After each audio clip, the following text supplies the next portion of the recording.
Warning: listeners may experience increased motivation, accountability, and personal development. You are now listening to the Think, Grow, Evolve podcast with your hosts, Eric and Jose.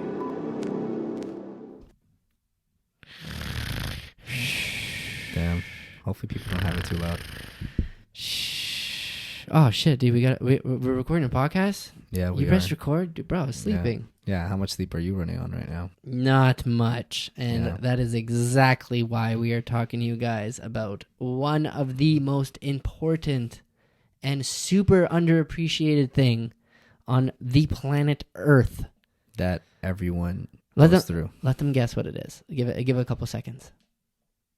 Well, I think, yeah. Well, Ding ding ding ding. Yeah, I think they got like the title and also what you kind of They did. clicked it. Yeah, so I think they kind of know what we're going to talk about. Jeez. Need some more sleep. So, yeah, sleep. I think this is a topic that not a lot of people talk about, not a lot of people take serious, and I think it's a very underrated thing that people just kind of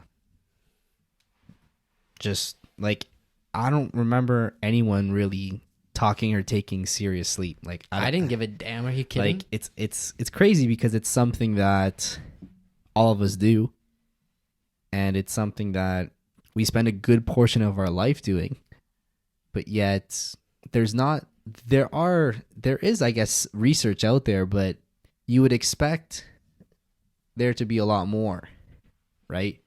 Or for us to have more information on it. Well, you know what the thing is like so many people, you and I guilty, we look for the quick solution in things. We look for the instant gratification, six-pack abs. We look for the instant gratification, more money, how to get more girls, how to get more guys. We want the quick fix, right? But what people don't take into consideration is sleep directly impacts almost every biological function that we do, whether it's mental, our mood, our hormones, whether we get a hard on, our weight management, everything, concentration, like sleep impacts all of it. Your emotions. So like, I don't believe in a super supplement out there. Like you buy this one pill and you become a superhero, which everyone thinks they can do. But I think that the single thing that people can do that can make the biggest impact on their life, I mean, there's two of them. I think it's sleep and exercise. Three. Sleep, exercise, and nutrition. I think those are the three pillars, but I think people invest in the nutrition. People invest in the exercise. So something I think that hasn't really been talked a lot about, well, I think that I want to put some more light on is a very underrated and common thing when it comes to, let's say, a person, like, if you were to ask the average person, what do you think are like some of the main factors when it comes to losing weight? People probably, the first thing that comes to mind is nutrition, right? Like you can't out-train a bad diet, right? Which is, I'm very in favor for. But another very, very influential and strong factor, I think, well, that I know is sleep, recovery. That whole aspect, I don't think a lot of, well, I was guilty of it because I thought, I'm a train hard, eat good, get 5 hours, 4 hours of bed. Like, I feel like there's also a lot of motivational videos out there, like sleep is for the weak. Like, you don't need that much sleep, like we're young, we're this, we're that. Like, it's very interesting where like, I guess society's norms are just how some people view sleep. But then when you actually get into like the research and you start educating yourself on it, you're like, wait a sec. Maybe I shouldn't get 3, 4, 5 hours of sleep. Maybe I shouldn't pull all-nighters. Maybe I shouldn't, like do certain substances to help me sleep. And just, I guess, that whole education part, like sleep is very important to kind of like what you said, a lot of different things. Everything. Like it's a major factor that a lot of people don't look at when it also comes to losing weight. Like some people think, like you will lose weight if you have a good diet and you work out. But I think if you don't take your recovery and your sleep seriously, if you don't have like a routine, if you don't get at least I think 7 to 8 hours. Depending on your age. Well, read the book Why We Sleep. It's funny. No, the older you get, it actually says you require less sleep. It's not like 3-4 hours. It's instead of 8-9, it's like 7-8. It's like a lower. Well, it's funny because he says the older you get, the more sleep you need. Interesting. So, yeah, I was shocked. And also when it comes to teenagers, I remember really good book, Why We Sleep by Matthew Walker. It's one of those books where I'm going to have to read it 3 to 4 times to actually get it. But there's a lot of myths that I'm like, wait a second. Like, this is just your average everyday life. Like, I remember reading one point and they're saying that the book is full of studies, which is something I like. It's a bunch of studies that they do. And there was this one study that they did where they took a group of people and they sleep deprived them, which is crazy. And then they tested their results based on like when it comes to just like basic tests, like remembering things, doing puzzles, like they would put like a lot of stuff on their brain, which is interesting. What's the definition of sleep deprived? Like, are we talking like 24 hours no sleep, or giving them like a week of 24 hours sleep? 24 hours of no sleep, which is some people it's just normal, right? And then they compared a person that gets 6 hours of sleep a night, let's say Monday to Friday, which is something probably very common for people. And they found that if you sleep, I guess, more like continuously for 2 or 3 days, about 6 hours, in that third or fourth day, your energy levels and your cognitive abilities are of the same as if you were sleep deprived for 24 hours. Which is kind of, when I first read that, I kind of had to read that over a couple times, and I was a little nervous because I'm like, I don't know about you, but how many people is it almost normal to sleep 6 hours? Like for me, like it was also like I used to do it, and I used to like, well, obviously now because of the situation we are, I'm taking it a little bit more seriously, but the fact of if I sleep about 6 hours for 2 days straight, my like the same responses of like if I was sleep deprived for 24 hours, like my body goes through it. That kind of raised an eyebrow for me. I'm like, oh shit. But then again, like, you know, it's just something to look into. But there's a lot of like these myth busters in a way in that book that I'm just trying to absorb as much as I possibly can. But definitely a very interesting book. So, yeah, I think people just don't put much attention.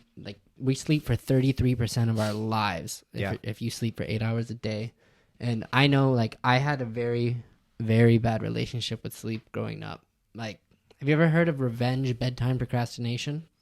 No. Wow. No, I've never heard of that. It's a complicated name for basically when I was specifically in high school. When I was in elementary school, I was on a really, really good sleep routine, and in fact, like, I felt really good at that point in my life. But then in high school, I developed a really, really, really bad problem with sleep. And so what revenge bedtime procrastination is when it became time for me to go to bed, I would get really sad. I would get really, really, really sad that a day was ending. So being 14, 15, 16, 17, I think 18, there was every single night before bed, I was like, oh my God, this day is already over. I had no control. Like, I have to go to work, or I have to go to school the next day and then work. Like, when is me time? Like, what do I do? So I would stay up all night and do things I wanted to do, whether it was play video games, whether it was talk to people, whether it was text people, whether it was social media. So I'd stay awake till like 4 o'clock in the morning every single day. And I would set an alarm for 7 a.m. because I want to be awake so I don't sleep in and miss a lot of my day. Plus I had school, right? So I was averaging like 2-3 hours of sleep for years. And I also played sports, right? So like when I used to come home from a game at like 11, 12 o'clock, especially if I lost, I wasn't sleeping. So I started getting so sick in high school. Like I think in grade 12, I had 86 absences, and I got sent to the principal's office so many times because teachers thought I was skipping, even though I was a straight A student. And They were contacting my parents and being like, why is your son skipping? And like my mom was like, literally like, my son is not skipping, he's sick. So then I even had to go see a doctor because they're like, well, why is he sick so often? In the span of high school, Damn. I got mono, I got strep, I got just the amount of days that I was home from school because I was too tired to function. Damn. And then not to mention, that's in high school is where I developed anxiety. It's when I stopped playing sports. My motivation levels went down, and I got a lot of sadness. And like only now, as a young adult, I'm starting to realize that like, no, I was experiencing all that stuff. I was sleeping 2 to 3 damn hours a night. Yeah. Well, well, even something that's quite common, like I think even like in our society, they don't really they kind of look at sleep as a bad thing. Like there's even on Instagram, I'm seeing like these successful people say, oh, like rich and successful people don't sleep 8 hours or 9 hours a night. They sleep like 5 or 6. And I'm like, okay, you can get a lot more done, right? But I remember there was like a quote in the book says like the less hours you sleep, then I think when it compared it towards like your life expectancy. So if you sleep less hours, then expect to live not as long, which is, I was like, oh, okay, sick. Well, if you think of it, like it resets everything. Like it kind of like I can't really think of anything else. Like life happens. Sometimes you deal with a lot of things, right? But imagine have you pulled an all-nighter before? Dude, I just said I slept 2 to 3 hours a night. Every night was an all-nighter. Yeah. So it's definitely not fun. Definitely not fun, but just seeing how like detrimental that is to your health is pretty crazy. And some people, it's almost normal to them, right? Like they get up, take a coffee. Well, some people actually do the midnight shift. Like when I worked at McDonald's, we have to do 2 of those a month. Yeah, that's oof. And talk about throwing your sleep schedule in just complete whack right 11 p.m. to 7 a.m. Fun. Oh. So fun, right? I hated it, but... So how's your sleeping now?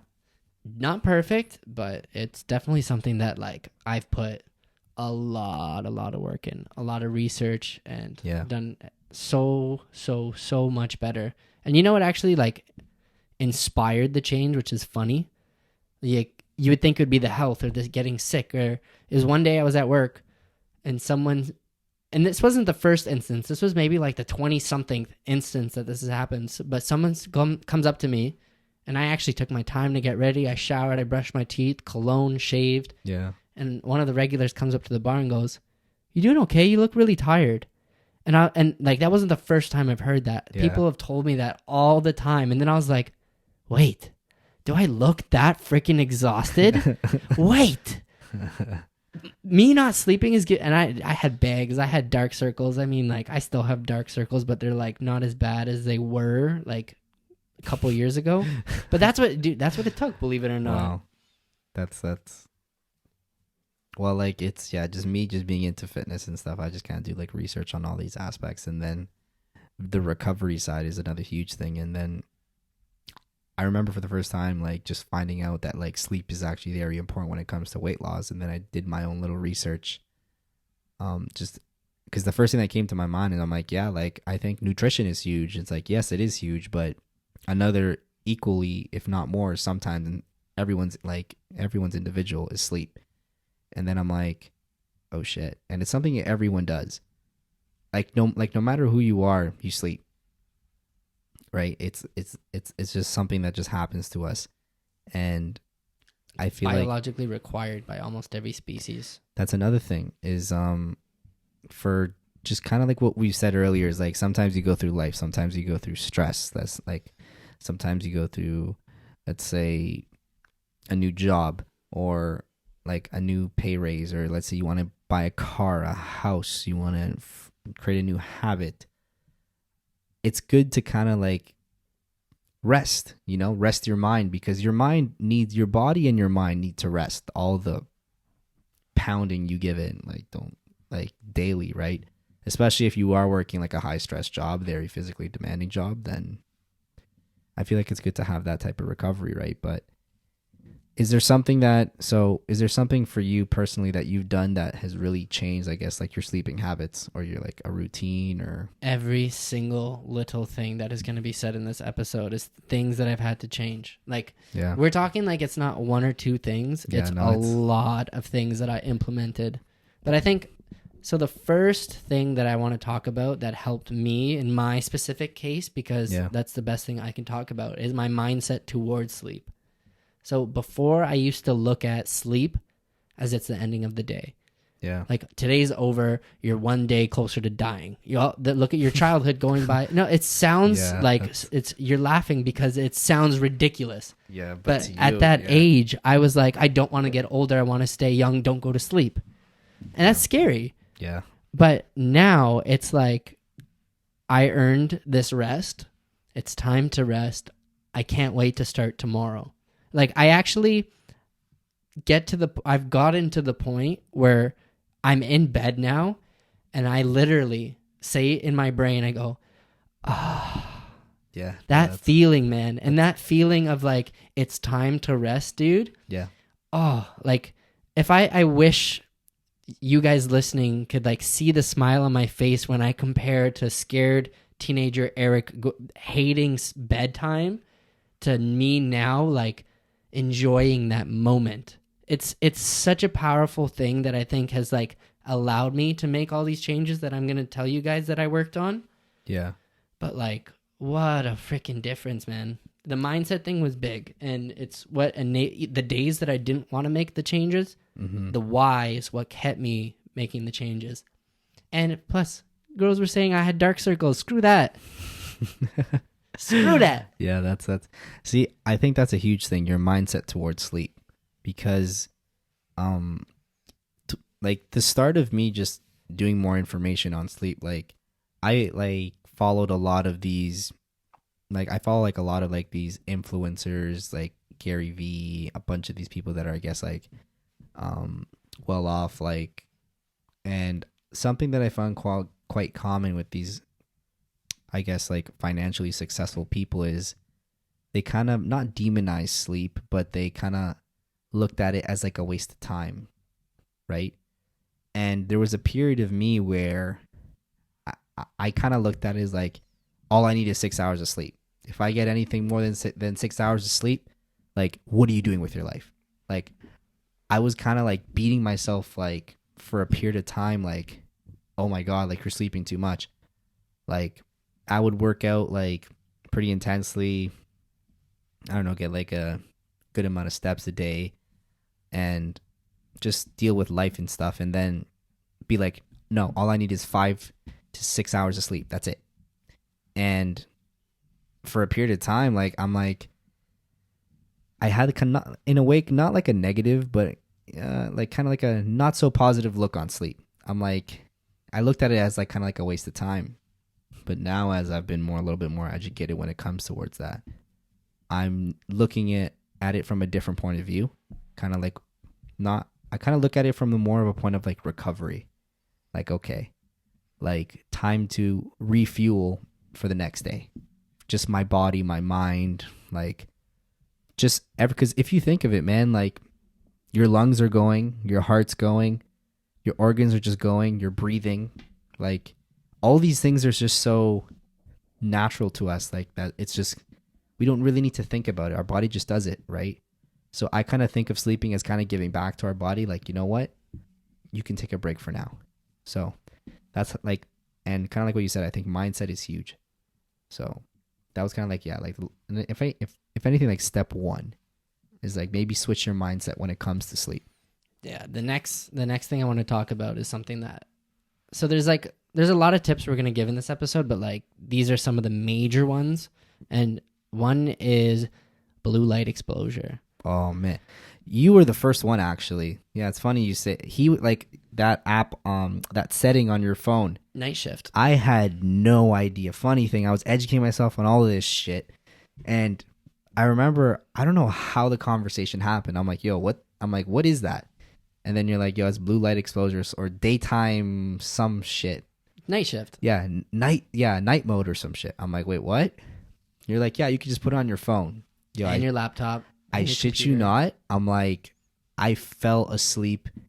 I felt well rested, actually, to put better the next day. And I fell asleep a lot easier. Like, before, it would be very hard for me to fall asleep. Like, very, very hard. Like, I would twist and turn. Like, I would really try to focus on sleep. And believe it or not, something as simple as, what was it called again? Like, Night shift. night shift mode, I don't know, whatever it's called, really helped me. Well, So, like, the thing is, so for me, a lot of we live in the technical revolution, Yeah, right? So it's so- very rare that we don't have a blue light emitting device near us when we sleep. And so, like, when I grew up in Toronto, my bedtime routine was put on a movie and fall asleep to the movie. yeah, What do you think the TV's emitting? Well, guess what? I became a teenager, and then there was a Same computer thing. by my bed, and I would play video games till 2, 3 in the morning, go straight to bed from that. Yeah. And then another thing I would do, a lot of people, they're in bed and they're on their phone, right? Yeah. Blue light exposure. guilty. There's so many things that we do that is just constant blue light exposure. And then you're probably asking, like, well, why blue light? Why is blue light bad? And so the reason why blue light is bad is because your brain has a hard time distinguishing if it's blue light or if it's sunlight, because it has similar frequency. Yep. So your brain, when it's watching a movie or a little screen that's emitting blue light, it's going, oh, let's not make the brain tired because Eric needs to be awake right now. Because back in the caveman days, they said sun up, awake, sun down, bed, right? Simple, yeah. But now it can be 11:30 at night, and you just finished playing a video game, or you're on your iPad, your computer, and your brain goes, oh, let's not put melatonin, the sleep neurotransmitter, into the brain because you know what? It's daytime. Yeah, you need to be awake. And I think that's a huge thing is it's at the end of the day, we are biological creatures, right? So like you said, that light messes with our circadian rhythm. Like you said, back then we saw light, our body is like, you need to be awake. The second we start seeing like nightfall come, our body's like, okay, you need to go to bed. Wind down. But now, because there's so much light everywhere, like there's lights in your room, there's the light from your phone, there's the light from your laptop. If you have a TV in your room, then there's the light from that. There's so many different forms of light that you're exposed to now, even after like nightfall. It's 24/7. That your body, we're just victims to our biology sometimes, where it just keeps you awake, right? And that's why sometimes people have a hard time when now they're in that state where everything's gone, or majority of things are gone. Let's say they're still on their phone, but yet it still takes them 2, 3, 4, 5 hours just to go to bed. So that's a huge thing. So when it comes, like I said, this is going to be a big one, right? Because it's something that was so big for me. So a couple things I want to say to like how to improve blue light exposure is number one, and I've been a little bit more flexible with this, but setting a screen time curfew. Yeah, that's huge. So like if you're going to go to bed at 10:30 or 11, 1 hour before that, all screens off. And I know guys, like coming from someone who would watch a movie going to bed or watch YouTube, you need to adjust. This is something that is like gigantic. So some things I started doing before bed, believe it or not, reading is huge. That gets you tired. Talking to someone. I know it sounds freaking crazy, guys, but I have a landline and I pick up the phone and I call someone on the phone. Or you know what? I have family members. I talk to them. Or if you have a significant other, talk to them. You know, you don't have to be on technology to talk to people. No. So reading a book, talking to people, honestly, like instead of playing video games late at night now, something I do now is board games or playing cards. Like, get away from the blue light. Because another thing is, even though our eyes have blue light receptors, even our skin, we have photoreceptors on our skin that even if you're sleeping in an environment where the TV's on and your eyes are asleep, it's still emitting to your skin. So your brain's producing less of the sleep neurotransmitters. Another thing that I invested in and was, I think, made a big difference is blue light glasses. Yeah, I remember those. Especially now, guys, with COVID being what it is, and like we're on our Zoom classes or like we're doing work from home, like just protect your eyes. Like we take it for granted, but our eyes, like they can't deal with this exposure. Humans have not evolved to have this much blue light exposure. Jose already mentioned the blue light blockers. So for iOS users, it's night shift. Yeah, that was a big game changer for me. I had no idea what it was. And you can set it towards like whatever type of like lifestyle you have. Like I remember, I think at first it was like 10:30 or something, or after a certain time. For me, I think it was automatically at 9, or do you set it? I think you can set it, but I think there is like an automatic like I think mine's 10:30, but I bumped it up a little bit, so like I can slowly start getting into like that mood, right? So, I ain't forgetting about you Android users. There's an app called Twilight. I did research for that one. Another one that I recommend, I already said make your room completely pitch black. So like I've even gone to the extreme of like my computer that I have in my room has like a little flashing blue light. I covered it with tape. Yeah. I got extreme on here, baby. Like I needed to adjust this. Yeah, your environment to like, I think that's a huge thing. And I feel like, I don't know how many people this can relate to, but like my bedroom doesn't just have my bed in it. It has a TV, desk, and it's just like it's just not just meant for sleeping. So oh yeah, dude, we're gonna go more into this later because that's a huge one. But we'll add that to the point. The last thing, because I was having this conversation with someone and they stumped me because I was like telling them like, oh, they were telling me they had sleep problems, and I was like, turn off all the lights, and they're like, but they said, but I'm scared of the dark, and I was like, oh shit, what do I say? But then I did research. Did you know? And like, I don't know if you've ever driven by houses and you see their room that's like bright red.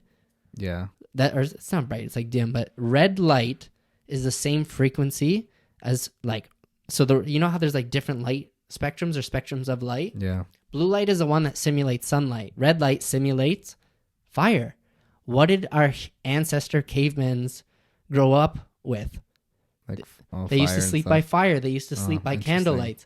So they actually did studies where red light spectrum, how it affects people during sleep. And it doesn't do anything to your melatonin levels. It doesn't do anything to sleep. So if you are someone who needs light in your room or likes light when you sleep, I recommend investing in red light.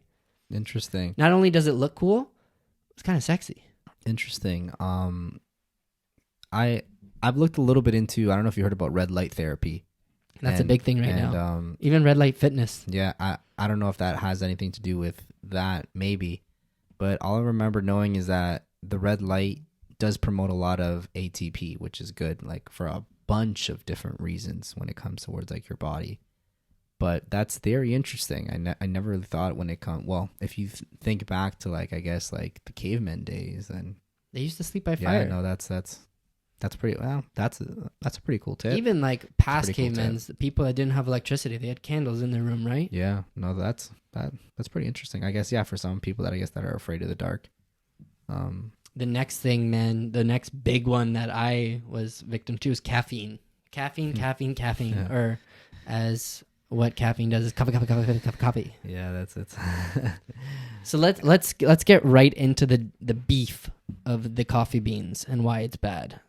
So a lot of people don't realize is that coffee, without getting into like the biology of or like how it affects your brain, it has a half-life. Yeah. So, dude, go ahead and talk about the half-life. So the half-life is 6 hours. So pretty much to make it very simple, let's say usually a cup of coffee is around 30 to 40 milligrams of caffeine. Half-life of 6 hours means that from whenever you consume it in 6 hours, half of what you originally consumed is still in your system. So let's say you consume it at 6 a.m. coffee and it's 12. Let's say you consumed about 30 milligrams. That means that by 12, you only have about 15 milligrams left in your system. And let's say that's pretty good. But then I'm pretty sure we do have people where they drink not just one coffee, but they drink maybe 2 or 3 coffees. And everyone develops a different tolerance when it comes to coffee. But the main thing about coffee is that it increases your heart rate. Like, I'm pretty sure, like, especially, we've also been victims to like taking like pre-workout and stuff, and like it gets you going, which is a good thing in certain, I guess, scenarios. When it comes to sleep, like I don't know about you, but I know some people that can drink a coffee and then go to sleep, which is kind of scary. But that's just, I guess, it just doesn't affect them. But then at the same time, it elevates your heart rate. So let's say you're going to bed and your heart rate's blah, blah, blah, blah, blah.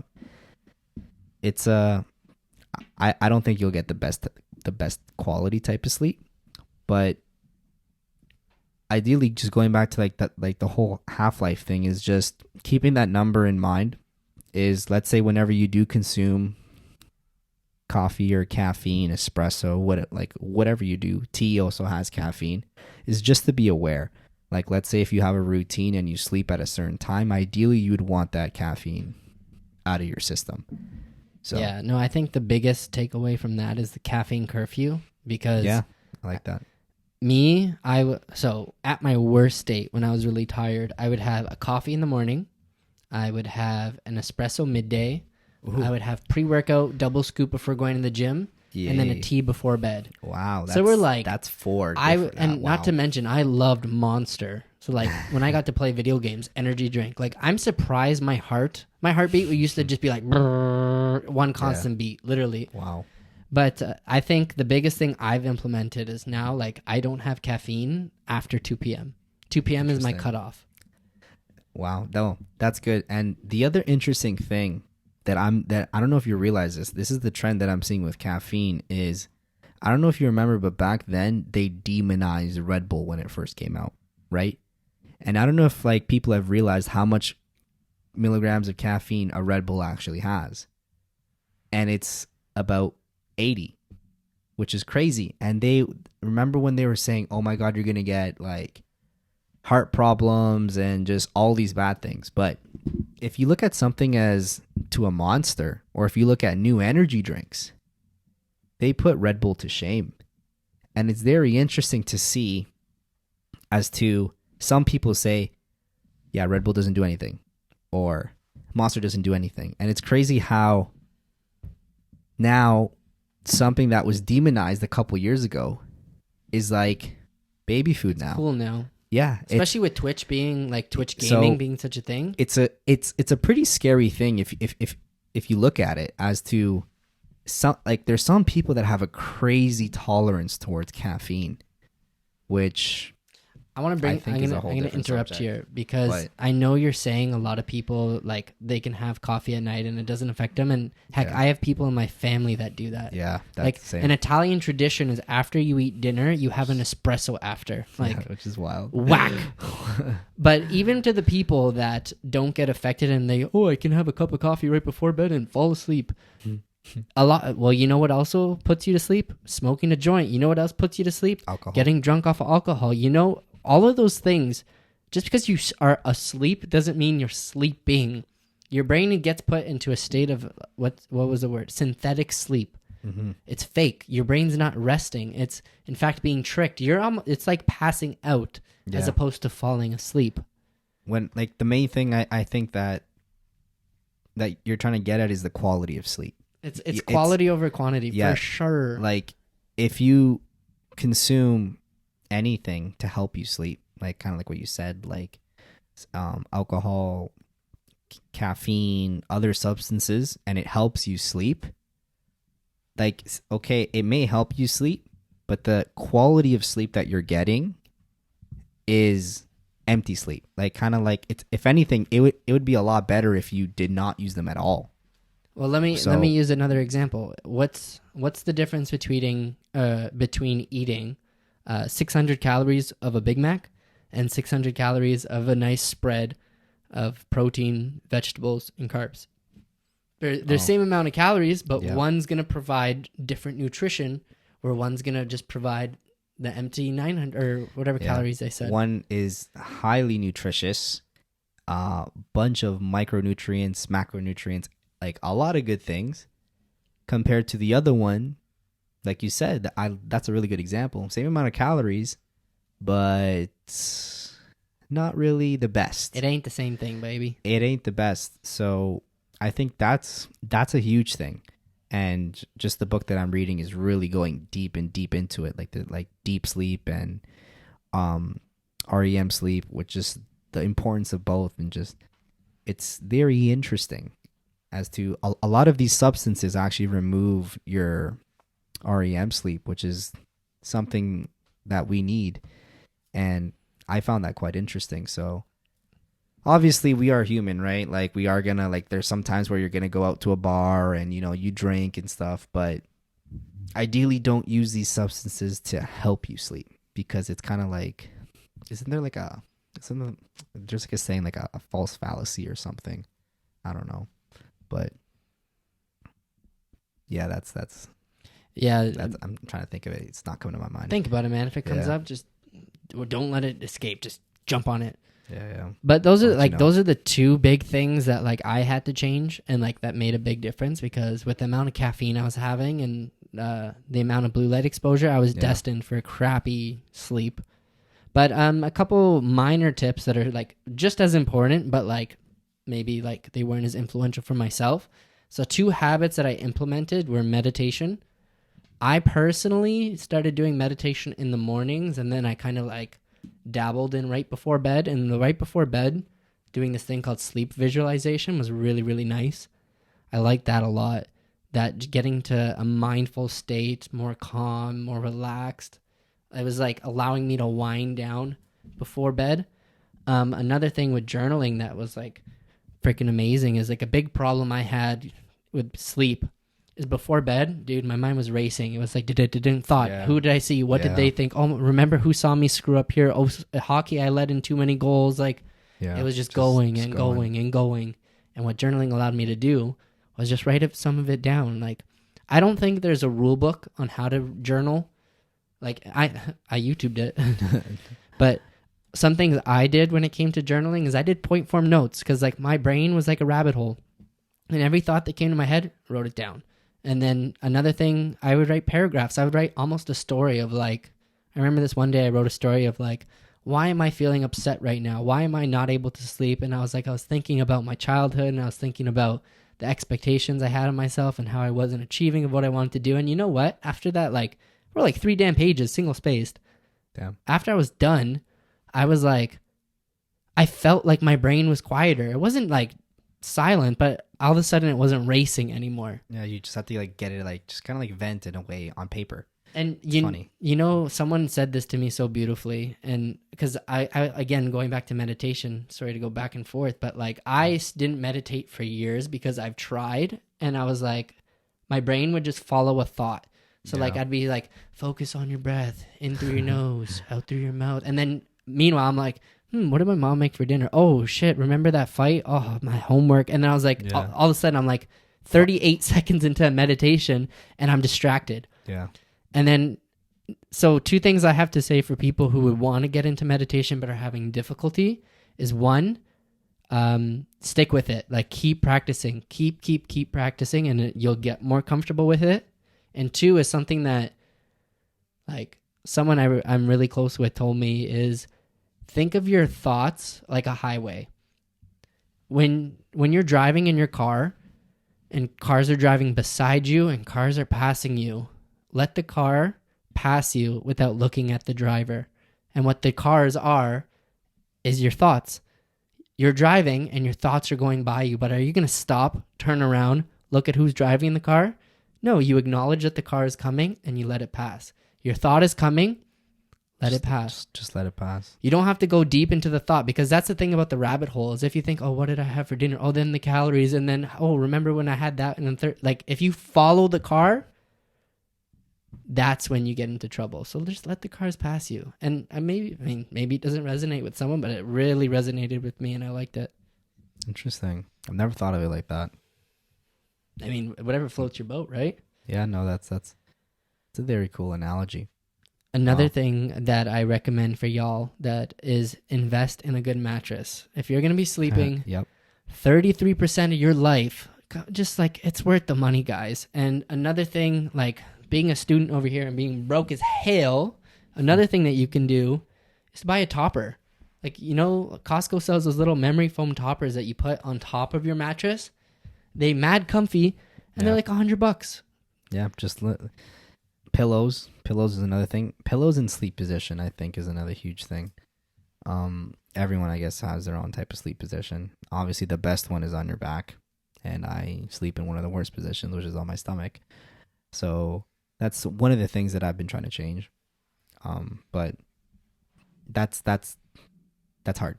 Like, I don't know about you, but my sleep position is something I've been doing, I guess, for 24 years. I'm not just gonna switch in a couple days. So that's one of the things that I'm trying to work on. But that the mattress thing is, I think, is something that people actually don't take pretty seriously, right? Because they're like, it's just a mattress. But something like that I've realized is I just like got a new mattress, like I think a couple months ago, and just the difference that you give your body, like the feeling of a new mattress is just like, whoa. It's like I was actually sleeping on my old mattress. Like it's like, damn. And it's like you said, we spent how much time on it? A good chunk of our life, right? So it's, when it comes to, like, I guess, obviously you don't want to go off, like, I'm not saying get like the most expensive fucking mattress out there, but don't be afraid to spend a little money on it, you know? Besides breathing, I don't think there's any single activity that we do more than sleep. Yeah, that's maybe using vision, maybe feeling stuff. But anyways, you get my point. Yeah. We sleep a lot. Invest in it. Another thing I want to say is get on a schedule. Wake and sleep at consistent times. Yeah, like that's. I know for me, especially, like, not that this relates straight to teenagers, but like as a teenager, I was like up super early in the morning this day, and then slept until 2 this day, and then woke up at like 9 this day, then 5 a.m. this day. All over the place. Yeah, all over the place. Our brains are super complex and they're super smart, but you know what they love? Routines. Yeah. And like, so without getting into the science of it, but our brains, they sleep in cycles. And Jose already mentioned it briefly between the light sleep, deep sleep, REM sleep, non-REM sleep. And your brain has to go through those appropriate cycles for the stages of sleep. And the problem that what happens if you're not on a schedule with your sleep is that you won't go through the cycles efficiently. Yeah. And if so, say life ain't perfect, but if say you're on a strict schedule of going to bed at 11 and waking up at 7, your brain will naturally fill those 8 hours with the stages of sleep because it's used to waking up and going to bed. Exactly. And there's a difference. Like, do you know when you wake up those days and you're like, oh my God, I just need more sleep. Like, it's horrible. A good indication of that is that you woke up without the proper, at the wrong stage of your sleep cycle. That's why alarm clocks are bad. If you can wake up naturally, that's the goal. And that's something that happens by sleeping and waking at consistent hours. Yeah, and that's huge. What you kind of just like tapped into there is just developing a routine and sticking with it. Okay, like I'm going to bed at this time, and to be honest, if you develop it, you won't even need an alarm clock. Your body just wakes itself up, which is actually pretty cool. And it feels like, amazing too. Yeah, like it's crazy. Like you're like, wow, like your body just naturally wakes you up. It's like, okay, you're good for the day. Another thing that you kind of tapped into is, let's say you do develop a routine. Like you said, your body's used to your REM sleep and your non-REM sleep, which is like pretty much a deep sleep. Deep sleep happens within the first couple hours that you are going to bed, right? And REM happens towards the later cycle. So let's say, like you said, your example earlier, one time when you're like, let's say you sleep 6 hours one day, and then the next day you get your sleep schedule, you don't go to bed like at the same time, and you completely throw it out of whack. Now you're losing one of those stages.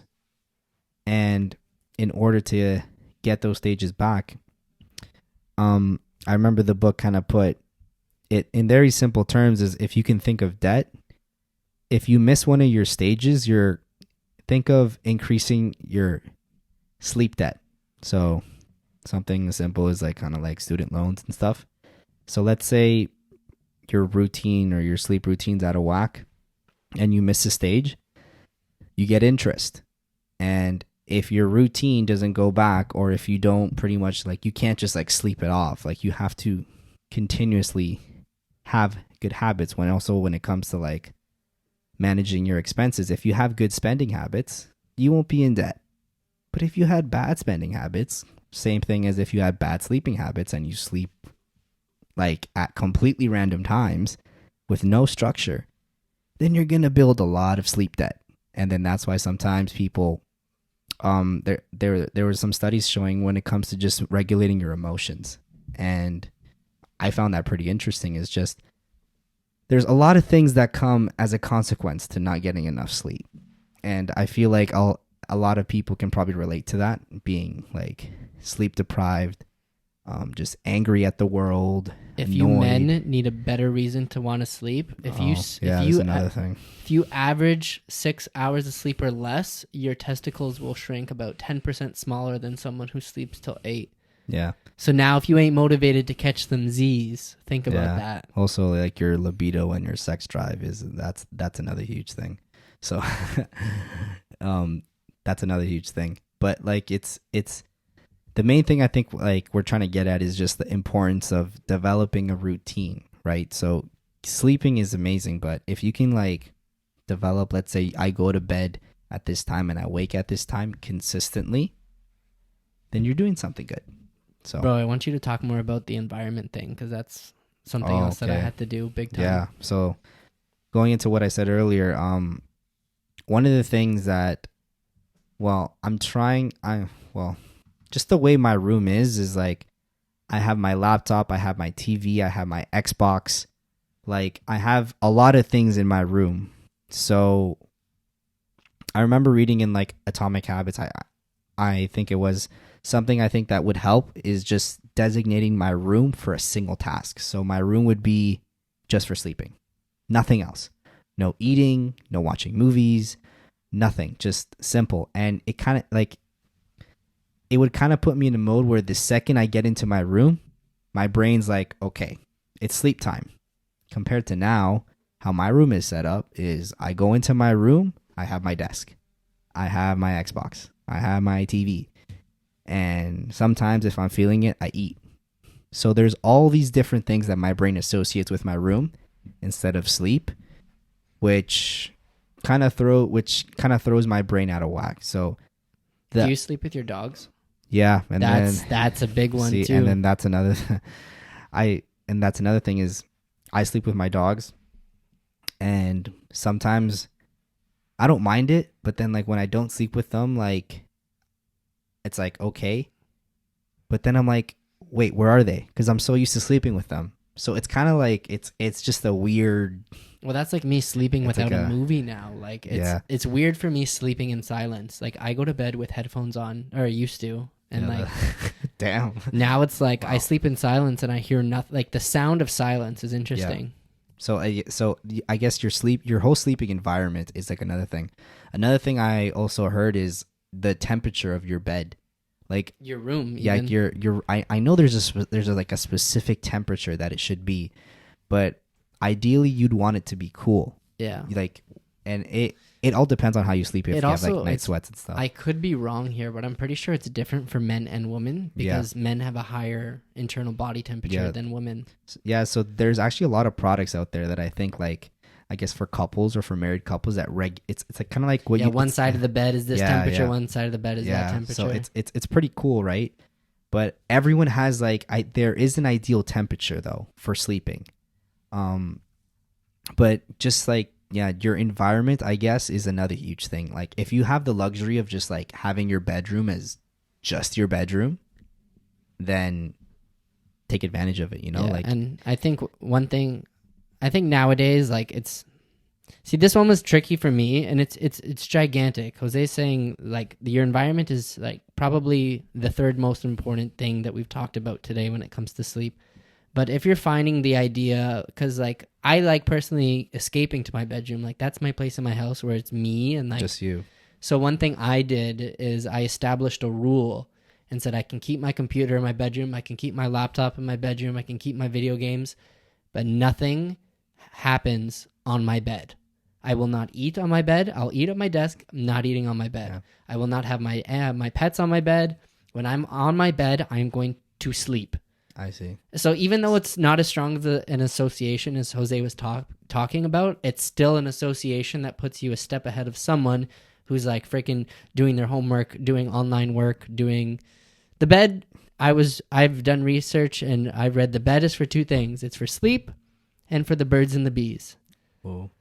Sacred. So Yeah, no, that's to be no, honest. but what you said I is might start doing that. what you said is true. Like if you can step into your bedroom and it's only meant for sleep, you'll associate the second that you touch that door handle, I'm going to bed. Just like the same reason as to why, like, sometimes, like, if you go, like, let's say if you work at an office, you go to the office, you're like, okay, I'm in work mode. When you go to the gym, I don't mind working out at home, but it's like there's a different feeling when you go to a gym. You're like, okay, it's game time. Same thing happens when you go into your bedroom, and guess what? It's nap time or it's bedtime.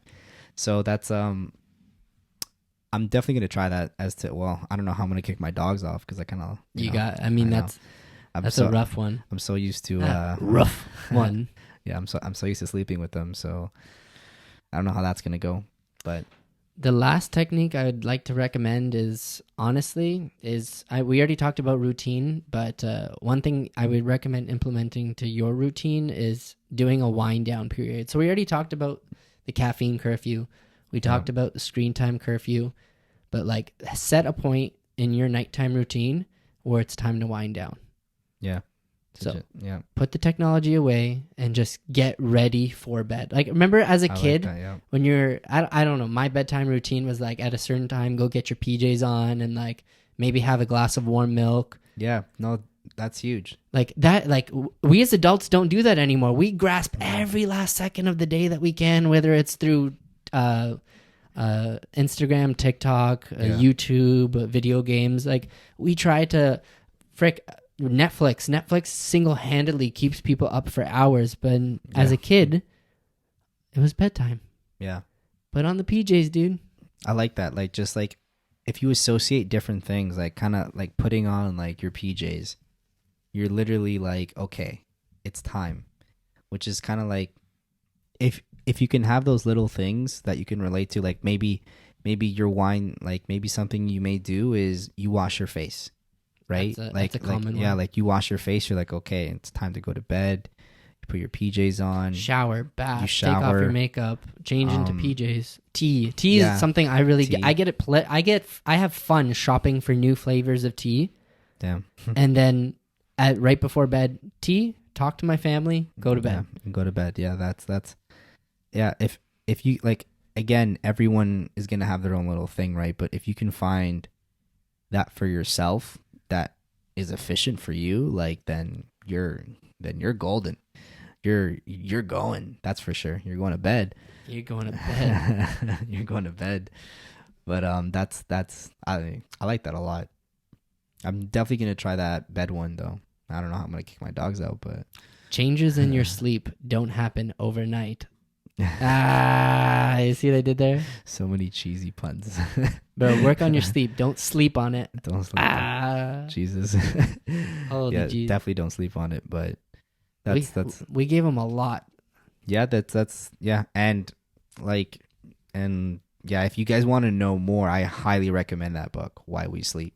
Like it's definitely opened my eyes to a lot of things. That guy's amazing. Yeah, Matthew Walker. He has a couple TED Talks, doesn't he? He's got TED Talks. He was like in a super famous, and I say famous like incorrectly, but his podcast with Joe Rogan when he was featured is like super, super, super popular. Yeah. Sean Stevenson is someone I really like listening to, his podcast and his book, Sleep Smarter. And then there's another book that a lot of people have recommended to me that I haven't read yet, but it's by Nick Littleton. I don't know if his first name is Nick, but it's something Littleton, and I think it's just called Sleep. But yeah, all of these are, the more education you can do on this, guys, like the better. Me and Jose are not, or Jose and I are not claiming to be experts, but no. like, we're just telling you guys what we know. what we So, learned and what we tried. Like what we learned. I am my own test example. Like I could Yeah. read all these studies and tell you like, oh, this year at this location we tried this. I know that for me, I suffered with sleep and I addressed it. It's still not 100% and I'm still testing out things, but like these are the things that I did. And I recommend for you guys listening that you don't try all of them. You try one thing at a time and look at like over the span of a month, track if there's been a difference. Like, and a lot of the like sleep trackers that we have in our devices aren't that accurate. They're cool. But at the same time, I do this thing or I did this thing where I wake up in the morning and I write down how I feel that I slept. It's a self-report thing because you can tell the difference when you wake up feeling like ass and when you're ready to freaking kill that day, you know? Yeah. So that's honestly brings me to sleep trackers. And something that I've been implementing into my sleep is kind of like what I said earlier, is that if you're not assessing, you're guessing, right? So as sleep trackers, I'm not saying nothing's 100% accurate, but it's good to have something.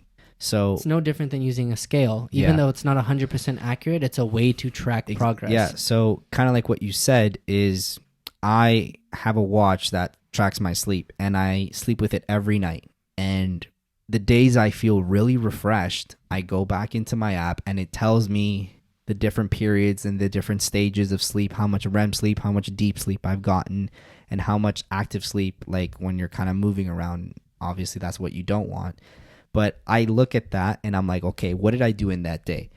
Did I consume something? Did I eat a certain way? Did I work out? Like, I kind of look back and be like, okay, what made me have such a good sleep? So that's how you learn more about yourself. Because then again, we're saying a bunch of these tips, but at the end of the day, you have to find what works for you. And the best way to do that is you kind of have to look at yourself like you're in your own little scientific study, right? You're the scientists and, you are your own test subject. Test these little things out with yourself, Yeah, I mean, you can watch all the YouTube videos you want. You can read all the books, read all the studies. There's nothing cooler than observing yourself. Yeah, so this is something that's honestly helped me a lot is just I track, okay. One thing I learned is physical activity. I realize when I do work out, I sleep a lot better and a lot easier compared to the days that I don't. So it's just these little things that I kind of found out. Yeah, we didn't even touch about physical activity and sleep. That's a whole podcast on its own. Yeah, that's we'll do a whole episode, guys, on physical activity. On the benefits, that's for sure. But do a whole season on that. Yeah, that's for sure. But one of the things is tracking, right? And like kind of like what Eric said, you don't have to wear a watch or track your sleep. Something as simple as to how did you feel? Like writing it down, being like, okay, like I felt really good, like, and just being aware, okay, what did I do? And repeat that shit, like if it ain't broke, fuck, just like, I know there's a saying, like if it ain't broken, like, no, I think the saying is if it ain't broke, don't fix it. Yeah. Boom. There you go. Like, just, so if your sleep ain't broke, don't fix it. Yeah. Like if you find something that works, go with it. Definitely. So, hey, if you need, I was going to say something. I was going to be like, if your bedtime routine is saying like My Three Little Pigs or whatever some nursery song is before bed, do it, man. Yeah. No, that's, I guess. Yeah, do that. Piggies. But yeah, no, I think that there was a lot of golden nuggets in this one. And this is a learning experience for us too. So, well, guys, thank you so much for listening. We hope you liked it. If you guys know anyone that could benefit from this, or if you liked it, please share. We'd love to hear your guys' feedback and let us know some of your stories, what you guys are doing to help your sleep, or maybe the stories of you gone through of troubling or difficult experiences with sleep. Yeah. That's so remember, guys, think, grow, evolve. Much love and peace. Sleep more.